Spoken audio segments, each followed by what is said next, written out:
It's very inspirational, so I'm really looking forward to sharing this particular interview with you. When you see, I mean, there's obviously a lot of tragedy going on, not that far from where we're sitting right now. A lot of displaced people who are victims of, horrible circumstances, and they literally, as you said, walk across the border. So what's it like to take them in and to try to give them some sense of hope in their life? Well, what we've learned is that this nation, Israel, it really biblically and prophetically, it's the center of the world. I mean, this is where the worlds are in collision. Yeah. And our entire region is in a massive and historical era of change. Mm-hmm. All the old colonial borders are being erased, different people groups. It's really what Jesus said in Matthew chapter 24. He said, nation will rise against nation, kingdom against kingdom. There'll be wars and famines in various places. These are the beginning of birth pangs. We feel those birth pangs. We have a contraction, a crisis, and then a period of calm. But we know we're just getting ready for another contraction, another crisis is coming. And so all around us in Africa and the Middle East, people are being forced from their homes by the hundreds of thousands, and in the case of Syria, by the millions. And some have, the ones from Africa, actually escaped genocide in Darfur out of Sudan in the early years, before the creation of South Sudan. Of course, that is now descended into civil war. They walked up the Nile into Egypt and then met tragedy and mistreatment, abuse in Egypt. And so some of them, this was 12 or 13 or 14 years ago, were paying Bedouin guides to take them into the Sinai and point them in the direction of the Israeli border, and they were walking into Israel. Wow. And so we started a shelter for the women and the children, many of them widows, and some of the children who were orphaned, really to obey the biblical command to care for the stranger. Right. And these people were really strangers like us. They had no language skills. They didn't know how to. They couldn't work. They had no legal status. They had no advocacy for them in the government. And so we began taking care of some of them. We really believe that the Bible teaches that our faith without works is not useful. Yeah. And that if we really believe the right things, we're going to do the right things. And particularly, the Lord commands us to reach out to the widows and to the orphans, to the helpless and to the needy. So this is part of our ministry expression of our faith, and that is to reach out to the stranger, to the refugee, to those women who are seeking asylum. They don't have their husbands are lost. Some are back in Eritrea. Their families have been torn apart. Some of these women have been trafficked on their way across the Sinai, and they come to us in pretty rough shape, some of them. So we're taking care of a number of women and an even larger number of children. Over 100 children have been actually born over the years to women who've been seeking shelter here. They know that they're going to get better treatment in Israel. Wow. And so we try to be a part of that, God's compassion. And here we have this activity called Africa's Heart, where they make handbags, and it's really to give them an activity, so that they can do something that's useful, give them a sense of purpose and dignity, and sell these bags, and all the profits, all the proceeds, of course, go directly to the women.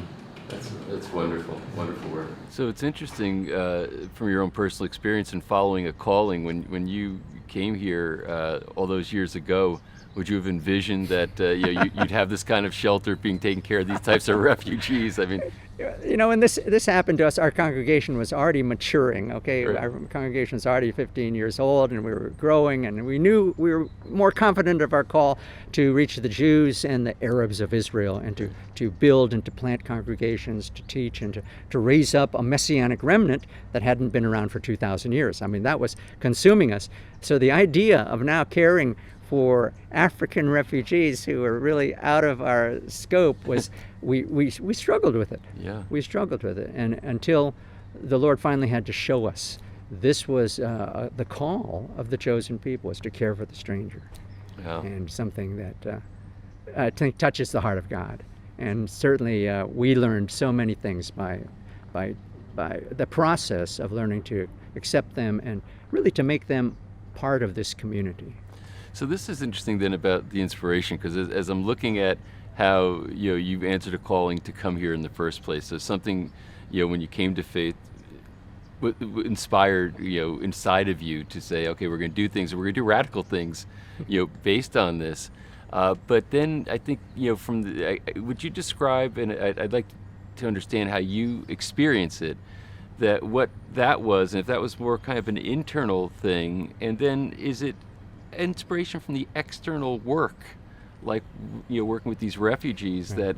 Is that a similar type of inspiration, different? How do you experience it? It's both biblical and experiential. I think what originally lit the fuse of our passion to come to Israel and to become a part of this nation was a biblical understanding that it was the people of Israel who gave us this one book that tells us about God. And it's written by Israeli Jews, and it was preserved by Israeli Jews, and then the apostles and Jesus himself were Israeli Jews. And now there is an Israel, again, a nation alive from the dead after nearly 2,000 years. I guess we thought as new believers, why wouldn't you go, right? why wouldn't you go if you had the chance? And so when we came, Israel was less than 40 years old as a modern nation. Yeah. And we saw an opportunity, and we really felt God was drawing us into this, to become a part of this nation and participate in not only building up the nation, but reestablishing a messianic witness, like there was back in the days of the book of Acts, and actually before the days of the book of Acts. Right. Okay, when it was Jesus and his disciples walking and serving and ministering right in this part of the country. So that was an amazing excitement. And then when we got here, in spite of the difficulties, as we began to meet those and overcome those challenges, what we realized is this nation is so rich not only in history and archaeology, but it's almost as if spiritually it's a place where God has hidden secrets. Knowing that we would come, right, 2,000 years later, Right. and rediscover these things. Even just the geography. If you love the Bible, the geography tells you about the Bible. Yes. They went from here to here, and now we know how long it took them. Okay, for example, that Cana, where Jesus performed his first miracle, in a car, it's less than 5 minutes drive from Nazareth. So how long did it take them to walk? Well, probably about half an hour. So that means they knew everybody there, right? And maybe that explains why Mary, Jesus' mother, has so much authority there. It's probably relatives of Jesus, and she's been asked to kind of MC the wedding. So these things become more obvious from just knowing how the land is laid out, and why they mention this city and that city, and why they walked from here to there, and when he's in Lebanon meeting with the Syrophoenician woman, they didn't get there by accident. You don't get there by accident, Right. Not on foot. Right. You walk several days. So Right. he was there on purpose. And Caesarea Philippi is the same thing up near the Lebanese border. So much we began to learn, and then of course when you go to Jerusalem, it's just layer upon layer of secrets, and the archaeologists, of course, are digging down historically. But biblically, things are being revealed, and I think really it's a sign that we've entered the final chapter, really the end times, and God is preparing ourselves and Christians everywhere for the last part of this great story. It seems that the story of the Bible is so much a story of this land, and there's people and and characters in it, but the land somehow comes to life, and it's very different being here and walking it. Absolutely. This is where our roots are. The name Israel is mentioned in the Bible more than any other name. I think it's more than 2,300 times. Wow. More than Jesus, more than God, more than any other thing. Israel, and of course the land is the land of Israel. Yeah. And so it's really is our roots, not just the roots of the Jewish people, not just the roots of the Arab people, but every Christian, we receive that spirit of adoption, whereby we call the God of Israel Abba, Father. Right. And we know from the writings of Paul that by faith we have become the children of Abraham. Right. And of course the prophecy of Malachi is to turn the hearts of the children back to the fathers.